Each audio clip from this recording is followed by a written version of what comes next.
तो ओके चलो, ये अगला पार्ट है, सेकंड पार्ट है।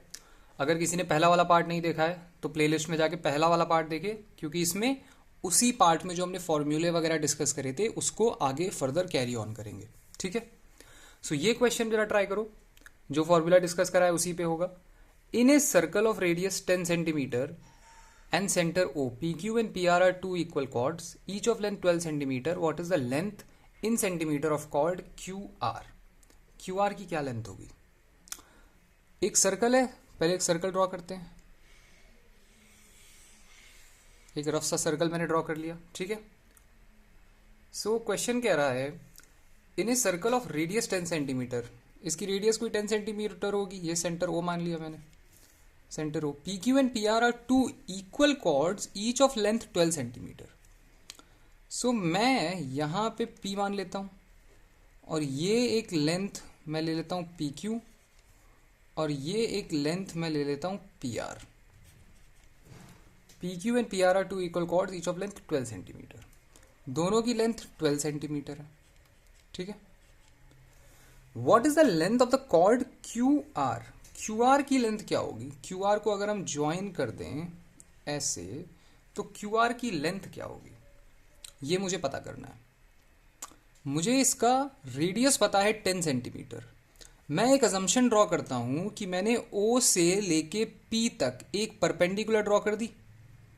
O से P तक एक परपेंडिकुलर मैंने ड्रॉ करी। ये परपेंडिकुलर क्या होगी? ये रेडियस होगी और रेडियस 10 सेंटीमीटर है, तो O से लेके P तक ये 10 सेंटीमीटर हो जाएगी। मैं अगर इसको x लेता हूं तो मैं इसको 10 माइनस एक्स ले सकता हूं, और ये 90 डिग्री मैंने ड्रॉ किया है, अज्यूम किया है, ठीक है। ये 90 डिग्री है ये। अब मैंने जो पहली वीडियो में प्रॉपर्टी पढ़ाई थी, थ्योरम पढ़ाई थी कि अगर सेंटर से कोई भी परपेंडिकुलर ड्रॉ करोगे किसी भी कॉर्ड पे तो वो उस कॉर्ड को बाइसेक्ट करती है, तो ये वाला जो पोर्शन है वो इस वाले पोर्शन के इक्वल हो जाएगा। इसको x मान लो, ठीक है। अरे मैं अगर इसको x मानूंगा तो तुम इस वाले x में और इस वाले x में कंफ्यूज ना हो जाओ। मैं इसको x नहीं मानता भाई, मैं इसको a मान लेता हूँ, चलो a मान लेता हूँ, ठीक है। AQ जो है वो AR के इक्वल हो जाएगी, ठीक है, हो जाएगी, जो पहली हमने प्रॉपर्टी पढ़ी थी उसके हिसाब से। अब ज़रा ये देखो, ये भी 90 डिग्री है और मैं OQ को अगर ज्वाइन कर दूं, OQ को मैं अगर ज्वाइन कर दूं ऐसे, OQ को मैं ज्वाइन कर सकता हूं। OQ की लेंथ क्या होगी? OQ की लेंथ होगी रेडियस के बराबर 10 सेंटीमीटर, तो ये भी 10 सेंटीमीटर होगा। अब ज़रा ये देखो, ये वाला ट्राइंगल QAP, ट्राइंगल QAP देखो ज़रा, ये 90 डिग्री है, तो पाइथागोरस थ्योरम के हिसाब से AQ square plus PA square is equal to 12 square हो जाएगा, 12 स्क्वायर के बराबर आ जाएगा। QA square plus AP square यानी 10 minus x square is equal to 12 square. So QA square plus 10 square plus X square minus 20x is equal to 12 square यानी 144। So QA square is equal to 44 plus 20x minus x square, इसके बराबर आ गया। QA square की value उसके बराबर आ गई। इस वाले ट्राइंगल से मैंने QA स्क्वायर की वैल्यू ये वाली ये निकाल ली। अब ये वाला ट्राइंगल देखो जरा, triangle QAO, triangle QAO, triangle QAO देखो जरा, ठीक है। QAO ये क्या है? 10 सेंटीमीटर है, रेडियस है। QA क्या है मुझे नहीं पता, और ये x है। इस वाले ट्राइंगल में ये 90 डिग्री है, 90 डिग्री। पाइथागोरस थ्योरम के हिसाब से QA स्क्वायर जो है वो QO स्क्वायर यानी 100 माइनस AO स्क्वायर यानी x स्क्वायर के बराबर हो जाएगा। ये मैं लिख सकता हूँ। यहाँ से मुझे QA की वैल्यू अब मिल गई, यहाँ से मुझे QA की वैल्यू मिल गई। मैं दोनों को इक्वेट कर देता हूँ, दोनों QA स्क्वायर के बराबर हैं तो दोनों बराबर होंगी, यानी इन दोनों को अगर इक्वेट करेंगे तो क्या मिलेगा? 44 plus 20x minus x square is equal to 100 minus x square, 100 minus x square. ये और ये कैंसिल हो गया, 20x जो है वो 56 के बराबर आ गया, और x की वैल्यू किसके बराबर आ गई, 5.6 अपॉन 2.8 के बराबर आ गई x की वैल्यू। x की वैल्यू 2.8 के बराबर आ गई, 2.8 लिख सकता हूँ मैं, इसको सीधे 2.8 ही लिख देता हूँ। x की जगह क्या लिख सकता हूँ मैं, 2.8 लिख सकता हूँ, ये 2.8 आ गया। मुझे किसकी वैल्यू चाहिए, मुझे क्यू आर की वैल्यू चाहिए। अगर मैं क्यू ए की वैल्यू निकाल लूँ और इसका डबल कर दूँ तो क्यू आर की वैल्यू आ जाएगी, क्यू आर की वैल्यू आ जाएगी। तो क्यू ए की वैल्यू कहाँ से निकाल सकते हैं, पाइथागोरस थ्योरम से निकाल सकते हैं। क्यू ए स्क्वायर, ये देखो ये लगा देता हूँ मैं, Q A square is equal to 100 minus x square. So Q A square is equal to 100 minus x square, 100 minus 2.8 का होल स्क्वायर, 2.8 का होल स्क्वायर कितना आएगा, 7.84, 7.84। So Q A square is equal to 92.16 और Q A equal हो जाएगा under root 92.16 के बराबर। Q A जो होगा वो हो जाएगा अंडर रूट 92.16। क्या आएगा अंडर रूट 92.16, 92.16 का रूट कितना आएगा, 9 9 जा 81 1 1 1 6 18 186 6 जा कितना होता है, 6 जा 36 कैरी के ऊपर 3, 8 3 जा 48, 1 कैरी के ऊपर 5, हाँ। सो 9.6 आएगा। क्यू ए की जो वैल्यू आएगी, क्यू ए की वैल्यू आएगी 9.6। क्यू ए की वैल्यू आ गई 9.6, क्यू आर की वैल्यू उसका डबल है, तो क्यू आर की वैल्यू आ जाएगी 9.6 का डबल, 9.6 इंटू 2, 12 के 2 कैरी के ऊपर 19.2, 19.2 आ गई इसकी वैल्यू। समझ में आया कैसे करना है, समझ में आया ये वाले क्वेश्चन कैसे करे जाते हैं। अगला क्वेश्चन ट्राई करो जरा, नेक्स्ट क्वेश्चन ट्राई करो, इसको मैं रब कर देता हूँ, उसके बाद अगले क्वेश्चन पे चलते हैं।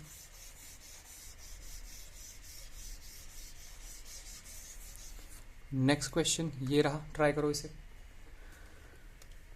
A line cuts two concentric circles. The length of the chords formed by that line on the circle are 4 centimeter and 16 centimeter. What is the difference in squares of the two of radii of two circles? A line cuts two concentric circles. Concentric circles की बात हो रही है, इसका मतलब centre same है दोनों circle का। कंसेंट्रिक सर्कल का मतलब होता है the length of chords formed by that line on the circle are 4 centimetre and 16 centimetre. तो एक छोटा सर्कल है, एक बड़ा सर्कल है, इससे हमें ये पता चल रहा है। ये मान लो सेंटर है O, तो मैं एक पहले छोटा सर्कल ड्रॉ करता हूं और फिर एक बड़ा सर्कल ड्रॉ करता हूं, ठीक है। अब इस डायग्राम खराब बन रहा है, लेकिन तुम समझ जाना, स्क्रीन पे बनाना बड़ा मुश्किल होता है, ठीक। The length of the chord form by a line cuts two concentric circle ना, तो एक लाइन और the length of the chord form by that line on the circles are 4 centimetre 16 centimetre. मतलब एक लाइन है, दोनों को कट कर रही है और कॉर्ड बना रही है दोनों पे। तो ये लाइन मैं मान लेता हूँ, ये लाइन है। इस कॉर्ड की जो लेंथ है वो 4 सेंटीमीटर है और इस बड़े वाले कॉर्ड की जो लेंथ है वो 16 सेंटीमीटर है। ये 4 सेंटीमीटर हो गया, ये पूरा का पूरा 16 सेंटीमीटर के बराबर बता रहा है। अगर ये पूरा 16 है, ये 4 है, तो बचा कितना 12। ये दोनों 12 ऑक्यूपाई करेंगी, तो ये 6 हो जाएगा, ये 6 हो जाएगा सिमेट्री के लॉ से, ठीक है। मैं इसको A कह देता हूँ, मैं इसको B कह देता हूँ, A B, ये C हो गया और ये D हो गया। What is the difference in squares of the two radii of squares of radii of to circles. Centre को मैं O मान लेता हूँ, ठीक है। अब मैं क्या करूँगा, मैं सेंटर से एक परपेंडिकुलर ड्रॉ करूँगा इस वाली लाइन पे। सेंटर पे एक परपेंडिकुलर ड्रॉ करूँगा, ये परपेंडिकुलर क्या करेगी, इस कॉर्ड को 2 इक्वल हाफ में बांट देगी। तो ये 2 हो जाएगा इतना वाला पोर्शन, और ये वाला पोर्शन, इतना वाला पोर्शन भी 2 हो जाएगा, ये, ठीक है, ये भी 2 हो जाएगा। 4 को रब कर दो, थोड़ी स्पेस मिल जाएगी हमें। 4 को 2 और 2 में बांट दिया इसने, ठीक है। और इतना पोर्शन क्या हो गया, फिर इतना पोर्शन 8 हो गया और इतना पोर्शन भी 8 हो गया। अगर मैं OA को ज्वाइन करूं, OA को ज्वाइन करूं, तो मुझे बड़े वाले सर्कल की रेडियस मिल जाएगी। बड़े वाले सर्कल की ये रेडियस है OA, ये स्ट्रेट लाइन है, ठीक है, इमेजिन कर लेना, या फिर ड्रॉ करने की कोशिश ही कर देता हूँ स्ट्रेट लाइन। ये एक स्ट्रेट लाइन इमेजिन कर लो, मैंने ड्रॉ कर दी है, ठीक है, ये एक स्ट्रेट लाइन ड्रॉ कर दी। एओ की लेंथ, एओ जो है वो मान लो बड़े, एओ जो है कैपिटल आर हो गई, बड़े वाले सर्कल का रेडियस। और ओसी को अगर मैं ज्वाइन, ओसी को, अरे भाई ओसी को अगर मैं ज्वाइन कर दूं तो ये स्मॉल आर हो जाएगा, छोटे वाले सर्कल की रेडियस हो गई स्मॉल आर के बराबर, ठीक है। अब ट्राइंगल देखो ये वाला, इसका भी कुछ नाम रख देते हैं, ई रख देते हैं, चलो। ट्राइंगल देखो ओ E A, triangle O E A, triangle O E A में ओ ए स्क्वायर यानी R capital R square is equal to O E square plus A E square हो जाएगा। O E square plus A E square कितना है, 8 square है, तो are square हो जाएगा O E square plus 8 square, ठीक है। ये आर स्क्वायर की वैल्यू है, ये आर स्क्वायर की वैल्यू है। एक सेकंड रुकना। हाँ हाँ ठीक है,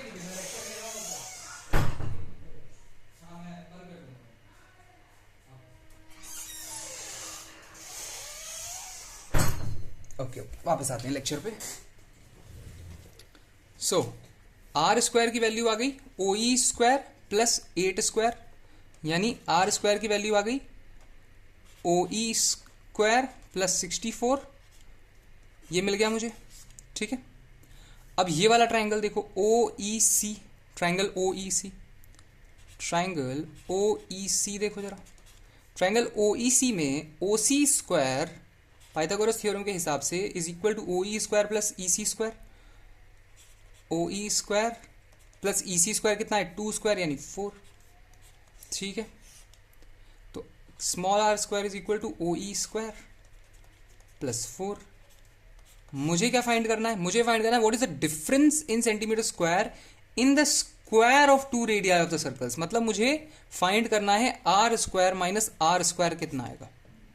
आर स्क्वायर की वैल्यू कितनी है, ओ ई स्क्वायर प्लस 64, तो ओ ई स्क्वायर प्लस 64, इसमें सबट्रैक्ट क्या करना है, आर स्क्वायर यानी ओ E square minus O E square minus 4, ओ ई स्क्वायर से ओ ई स्क्वायर चला गया, 64 माइनस 4 60 आ जाएगा फाइनल आंसर।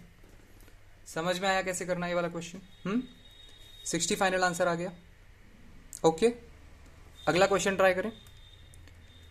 अगला एक और अच्छा सा क्वेश्चन ट्राई करते हैं, चलो लेट्स ट्राई नेक्स्ट क्वेश्चन। ये वाला क्वेश्चन ट्राई करो।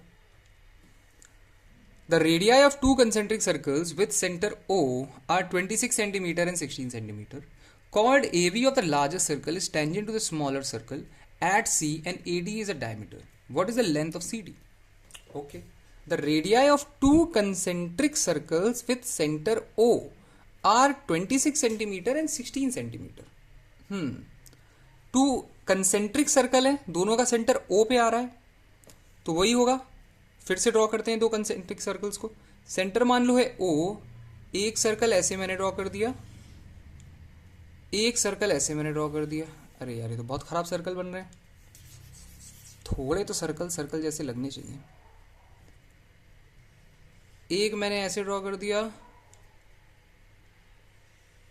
एक मैंने ऐसे ड्रॉ कर दिया, ठीक है।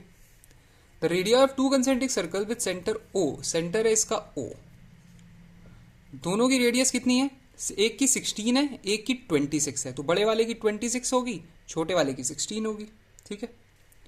Chord A B of the larger circle is tangent to the smaller circle at C. तो जो ए बी का जो कॉर्ड है ऐसे, ये टेंजेंट है, मतलब ये स्मॉलर सर्कल को बाहर से सिर्फ एक पॉइंट पे टच करेगा, और ये टेंजेंट है सी पे, कॉर्ड का नाम है ए बी। बड़े वाले सर्कल के लिए कॉर्ड है, छोटे वाले सर्कल के लिए टेंजेंट है, ठीक है। एडी इज द डायमीटर, तो बड़े वाले सर्कल की बात हो रही होगी। एडी जो है वो डायमीटर है बड़े वाले सर्कल का, ये ओ पे ओ से जा रहा है, एडी जो है वो डायमीटर है।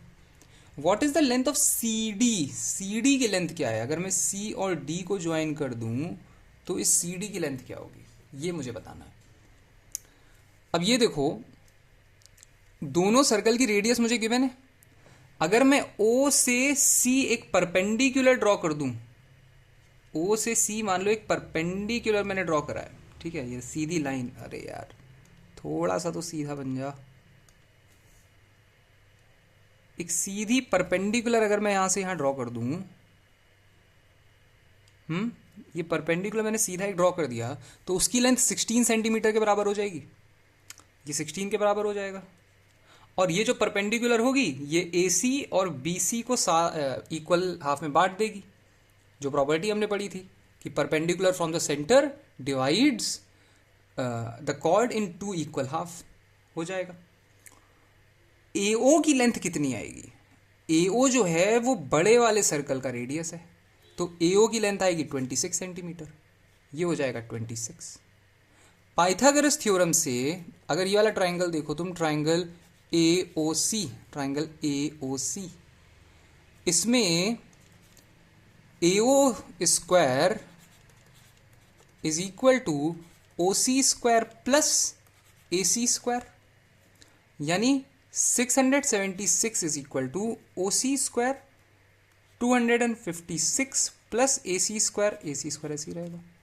सो AC square is equal to 676 minus 256, AC square is equal to 0 to 420, और AC की वैल्यू आ जाएगी अंडर रूट 420, AC की वैल्यू आ गई अंडर रूट 420, अंडर रूट 420, तो BC की वैल्यू भी अंडर रूट 420 आ जाएगी, क्योंकि दोनों इक्वल है। अब मैं अगर D से एक लाइन ड्रॉ करूं जो कि B को टच कर रही है, अगर मैं D से एक लाइन ड्रॉ करूं जो कि B को टच कर रही है, तो ये 90 डिग्री एंगल बनाएगा। अब पूछोगे सर ये कैसे बनाएगा 90 डिग्री एंगल? तो मैं तुम्हें बताऊंगा, एक थ्योरम होता है, उस थ्योरम के हिसाब से अगर किसी सर्कल में मैं डायमीटर से कोई भी एक एंगल ड्रॉ करता हूं किसी भी सरकमफेरेंस पे, तो वो हमेशा 90 डिग्री बनाता है कहीं पे भी। अगर डायमीटर है, डायमीटर से मैं सरकमफेरेंस पे कहीं भी एंगल ड्रॉ कर रहा हूं, तो ये एंगल हमेशा 90 डिग्री होगा। ये देख रहे हो, कहीं पे भी ड्रॉ कर दूं 90 डिग्री होगा। तो ये डायमीटर है, इससे मैंने ये एंगल ड्रॉ कर दिया सरकमफेरेंस पे, तो ये 90 डिग्री बनाएगा। समझ गए? समझ गए? ओके, ये याद रखना, ये एक थ्योरम होता है। इसको और आगे डिटेल में पढ़ेंगे अच्छे से, लेकिन अभी इसका काम आ रहा है इसलिए मैंने बता दिया। तो इसकी ये 90 डिग्री बना लेगा। अच्छा, ये 90 डिग्री है, ये भी 90 डिग्री है, इसका मतलब OC जो होगी वो पैरेलल हो जाएगी BD के। और एक और चीज देखो जरा, ये जो मिड पॉइंट है O मिड पॉइंट है, C भी मिड पॉइंट है, C इस लाइन का मिड पॉइंट है, O इस लाइन का मिड पॉइंट है, OC साथ में ज्वाइन हो रही है, OC एक लाइन बना रहा है दोनों मिड पॉइंट से। ये एक बड़ा ट्राइंगल है, ट्राइंगल के दो साइड को मिड पॉइंट ज्वाइन कर रहा है, OC मिड पॉइंट ज्वाइन कर रहा है दोनों साइड का। तो जो OC होगा वो BD से पैरेलल होगा और BD का आधा होगा, by the theorem of mid point theorem. Similarity जब हम पढ़ेंगे, सिमिलैरिटी में मिड पॉइंट थ्योरम होता है, मिड पॉइंट थ्योरम उसका काम आ रहा है अभी, इसलिए मैंने अभी बता दिया। आगे सिमिलैरिटी तो बहुत अच्छे से पढ़ेंगे ही पढ़ेंगे। तो मिड पॉइंट थ्योरम के हिसाब से, मिड पॉइंट थ्योरम क्या होता है? अगर कोई ट्राइंगल है ऐसे, ABC ट्राइंगल है, और इसका मिड पॉइंट और इसका मिड पॉइंट आपस में मैं ज्वाइन कर दूं, तो ये जो लाइन बन के आएगी ना, ये जो लाइन बन के आएगी, ये पैरेलल होगी BC से, और ये BC की आधी होगी। अगर ये 2x है तो ये x होगी। ठीक है, तो इस थ्योरम के हिसाब से OC अगर 16 है तो BD जो है वो 32 हो जाएगा। BD की वैल्यू 32 आ गई। समझ गए? अब मुझे BD मिल गया, मुझे BC मिल गया, और मुझे दिखाई दे रहा है कि ये 90 डिग्री एंगल बना रहा है। तो ट्रायंगल CBD या फिर BCD, ट्रायंगल BCD में पाइथागोरस थ्योरम लग जाएगा। CD square is equal to BC square plus BD square, CD square is equal to BC square यानी 420 प्लस BD स्क्वायर यानी 32 का square. So CD square is equal to 420 plus 1024। ठीक है, so C D square is equal to 10, इसमें आ जाएगा 4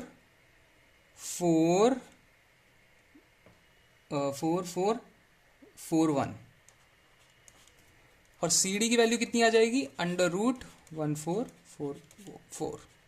ठीक है, निकालो जरा इसका रूट। 44 का रूट कितना होता है, 3 3 जा 9, 5 44, 3 3 6 68, कितना आएगा 8 8 64, वेरी ऊपर 6 8 6 40, हाँ हो जाएगा कैंसिल। 38, इसकी वैल्यू आएगी 38। सो सी डी का फाइनल आंसर आ रहा है 38। ओके, काफ़ी अच्छा क्वेश्चन था ये, CGL Tier 1 में पूछा गया था 2020 में। काफ़ी अच्छा क्वेश्चन है, समझ में आया। काफ़ी सारे थ्योरम का इसमें यूज़ हो गया, इसमें मिड पॉइंट थ्योरम का भी यूज़ हो गया, वो भी हमने समझ लिया। मिड पॉइंट थ्योरम, इसमें मिड पॉइंट थ्योरम के अलावा ये तो यूज़ हो ही रहा है कि परपेंडिकुलर अगर ड्रॉ करोगे सेंटर से कॉर्ड पे तो वो उसको इक्वली बाइसेक्ट करता है। हाँ, तो इसमें काफ़ी सारे थ्योरम्स का यूज़ था। पाइथागोरस थ्योरम तो यूज़ होता ही होता है, वो भी हमने यूज़ कर लिया। और हमने ये भी नया सीखा कि किसी भी सर्कल का जो डायमीटर होता है वो कहीं सरकमफेरेंस पे कहीं भी एंगल बना ले वो 90 डिग्री ही होगा। सरकमफेरेंस पे, याद रखना, सरकमफेरेंस पे अगर ये एंगल बनाएगा तो ये 90 डिग्री ही बनाएगा, उसके अलावा ये कुछ नहीं बना सकता। ठीक है, समझ गए, सीखा ये कुछ नया। और क्वेश्चन ट्राई करते हैं, चलो और क्वेश्चंस ट्राई करते हैं। अगला क्वेश्चन देखो जरा, ये वाला ट्राई करो, इसको रब करना। चलो ये वाला क्वेश्चन ट्राई करो। In a circle, AB and CD are two diameters which are perpendicular to each other. Find the length of chord AC. Okay. So एक सर्कल है ऐसे, थोड़ा और अच्छा सर्कल क्या बन सकता है हमसे? ठीक है, चलो यही बन गया। In a circle AB and CD are two diameters, तो ये मान लो एक डायमीटर है AB, तो फिर ये एक डायमीटर है CD, and both are perpendicular to each other, दोनों परपेंडिकुलर है। तो ये दो चारों रेडियस हो जाएंगे। अगर ये x है तो ये भी x हो जाएगा, ये भी x हो जाएगा और ये भी x हो जाएगा। Find the length of chord AC, AC की लेंथ फाइंड करो। ये वाला ट्राइंगल देखो, इसको O मान लो। ट्राइंगल AOC में AC square is equal to OC square यानी x square plus OA square यानी x स्क्वायर।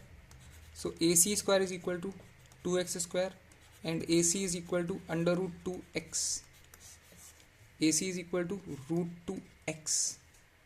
ठीक है, अब इन चारों में देखो √2x किसकी वैल्यू आ रही है, √2CD क्या होगा, मैं चारों एंगल्स को चेक करता हूँ। √2CD, √2 इंटू CD की वैल्यू क्या है, x है, CD की वैल्यू है 2x, CD तो 2√2x आएगा क्या, नहीं ये नहीं हो सकता। AB अपॉन √2, AB की वैल्यू क्या है 2x अपॉन √2, हाँ ये √2x आ सकता है। तो ये एक ऑप्शन ठीक लग रहा है। 2AB मतलब ये ठीक है, लेकिन अगर मैच कर रहा होगा किसी और के साथ तो कोई और तरीके से सॉल्व करना होगा। 2AB यानी 2 इंटू 2x, 4x, नहीं 4x तो नहीं हो सकता, गलत है। CD अपॉन 2, CD वैल्यू क्या है 2x अपॉन 2, ये x आ रहा है, ये भी ठीक नहीं हो सकता। तो ऑप्शन बी ठीक है, option B is the final answer. समझ गए, समझ में आया कैसे करने हैं ये वाले questions? Okay, option B is the final answer. So ये दूसरी वीडियो है हमारी लेक्चर सीरीज की। अब अगले वीडियो में मिलते हैं, उसमें और क्वेश्चन करते हैं। इसमें मैं कुछ अप्रोक्सीमेटली 300 क्वेश्चंस कराऊंगा इस पूरी लेक्चर सीरीज में, जिसमें जियोमेट्री के सारे कॉन्सेप्ट हम कवर करेंगे, सारे के सारे। तो सारी वीडियोस देखना, सारे अपने लेक्चर्स, सारे कॉन्सेप्ट स्ट्रॉन्ग करना, सारे क्वेश्चन सॉल्व करना जो मैं करा रहा हूँ। 300 क्वेश्चन बहुत होते हैं, अगर उन क्वेश्चन की तुम बार बार प्रैक्टिस करोगे तो समझ लो तुम्हें CGL क्रैक करने से, ज्योमेट्री का क्वेश्चन तो तुम आराम से निपटा दोगे, कोई दिक्कत ही नहीं होगी। समझ गए? चलो अगले लेक्चर में मिलते हैं।